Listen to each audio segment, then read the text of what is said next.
সে তৃণমূলের সাজানো লোকজন ওরা এসব বলবে। আর ওদের কুণাল ঘোষই তো বলে গেছে যে 2021 থেকে এই চুরি চলছে। আমি তো ধরেছিলাম হাইকোর্টে বসে 2022-এ, তার 1 বছর আগে থেকে চলছে এবং নির্বাচনের আগে থেকে চলছে।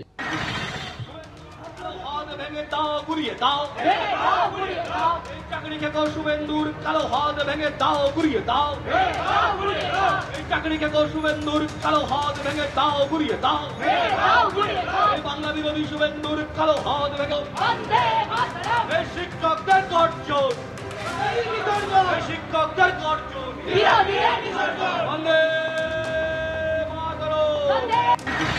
শুভেন্দুর কালো হাত ভেঙে দাও ঘুরিয়ে দাও। বিজেপি প্রার্থী অভিজিৎ গঙ্গোপাধ্যায় তিনি মনোনয়নপত্র জমা দিতে যান আর তার সেই মনোনয়নকে ঘিরে ধুন্ধুমার পরিস্থিতি তৈরি হলো তমলুকে।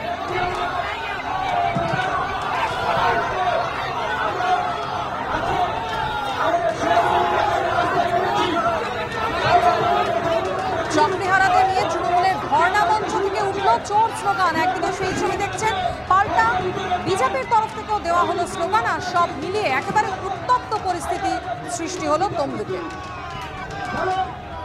আমরা আপনাদেরকে অনুরোধ করছি যে প্রত্যেকে ফেসবুক করুন, অভিজিৎ গঙ্গোপাধ্যায় আমরা বলছি আমরা ভয় করি না, ভিতরের দল যেমনটা জানা যাচ্ছে, বিজেপি কর্মীদের তরফে ইট ছোড়া হয় বলে অভিযোগ। পাল্টা চাকরিহারাদের ধর্ণা মঞ্চ থেকে অভিজিৎ গঙ্গোপাধ্যায় এবং শুভেন্দু অধিকারীর উদ্দেশ্যে ভেসে আসে কুরুচিকর মন্তব্য। আর এরপরই বিজেপি কর্মীদের একাংশ ধর্ণা মঞ্চের দিকে তেড়ে যান তুলকালাম বাঁধে। শিক্ষকদের গর্জন, শিক্ষকদের গর্জন,